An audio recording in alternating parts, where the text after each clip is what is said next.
जय श्री हरि। आज हम अधिक मास या मल मास के एकादशी की कथा और महात्म्य को जानेंगे। धर्मराज युधिष्ठिर बोले, हे जनार्दन, अधिक मास के शुक्ल पक्ष की एकादशी का क्या नाम है तथा इसकी विधि क्या है? कृपा करके आप मुझे बताइए।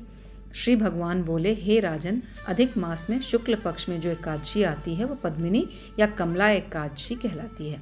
वैसे तो प्रत्येक वर्ष 24 एकादशियाँ होती हैं। जब अधिक मास या मलमास आता है तब इनकी संख्या बढ़कर 26 हो जाती हैं। अधिक मास या मलमास को जोड़कर वर्ष में 26 एकादशियाँ होती हैं। अधिक मास में 2 एकादशी होती है, जो पद्मिनी एकादशी शुक्ल पक्ष की और परमा एकादशी कृष्ण पक्ष के नाम से जानी जाती है। भगवान कृष्ण बोले, मलमास में अनेक पुण्यों को देने वाली एकादशी का नाम पद्मिनी है। इसका व्रत करने पर मनुष्य कीर्ति प्राप्त करके वैकुंठ को जाता है, जो मनुष्यों के लिए भी दुर्लभ है। पद्मिनी एकादशी की कथा कुछ इस प्रकार है। त्रेता युग में है वंश में कृतवीर्य नाम के राजा महिष्मतिपुर में राज्य करते थे। इनकी 1000 पत्नियां थीं, किंतु संतान कोई नहीं थी जो राज्य संभाल सके। देवताओं, पितरों व साधुओं के निर्देशानुसार विभिन्न व्रतों के अनुष्ठान करने से भी उन्हें पुत्र की प्राप्ति नहीं हुई। तब राजा ने तपस्या करने का निश्चय किया। वे अपने मंत्री को संपूर्ण राज्यभार देकर तपस्वी वेश में तपस्या करने चल दिए। महाराज के साथ उनकी बड़ी रानी, जो कि इक्ष्वाकु वंश में उत्पन्न महाराज हरिश्चंद्र की कन्या पद्मिनी थी, ने भी उनका अनुसरण किया। उन दोनों ने मंदराचल पर्वत पर जाकर 10,000 वर्ष तक घनघोर तपस्या की। तपस्या करने से महाराज का शरीर एकदम कमजोर हो गया। इधर महारानी पद्मिनी ने महासाध्वी अनुसुईया जी से विनीत होकर पूछा कि हे साध्वी, मेरे पति ने 10,000 वर्ष तक तपस्या की, परंतु फिर भी सर्व दुख विनाशकारी भगवान केशव देव अब तक प्रसन्न नहीं हुए।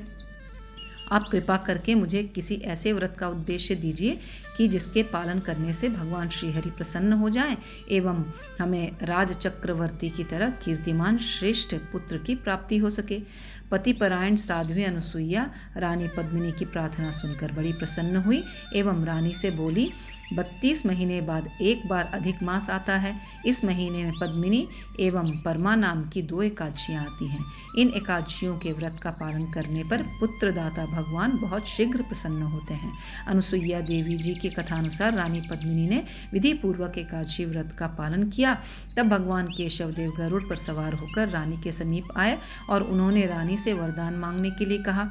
रानी ने बड़ी श्रद्धा से भगवान की स्तुति वंदना की तथा पति देव की अभिलाषा पूर्ण करने के लिए निवेदन किया। भगवान ने कहा, हे भद्रे, मैं तुम पर अति प्रसन्न हूँ। अधिक मास को मेरे नाम पर ही पुरुषोत्तम मास कहते हैं। इस पवित्र महीने के समान अन्य कोई महीना मेरा प्रिय नहीं है। इस महीने की एकादशी भी मुझे अत्यंत प्रिय है। आप लोगों ने इस व्रत का सही विधि विधान से पालन किया है, अतः आपके पति देवता को उनका अभिलाषित वरदान अवश्य दूंगा। राजा को इच्छानुसार वरदान देकर भगवान अंतर्ध्यान हो गए। कालांतर में उसी रानी के गर्भ से महाराज कृतवीर्य का पुत्र कार्तवीर्यार्जुन का जन्म हुआ।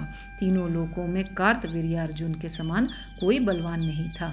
इसी कार्तवीर्यार्जुन ने रावण को युद्ध में पराजित कर बंदी बना लिया था।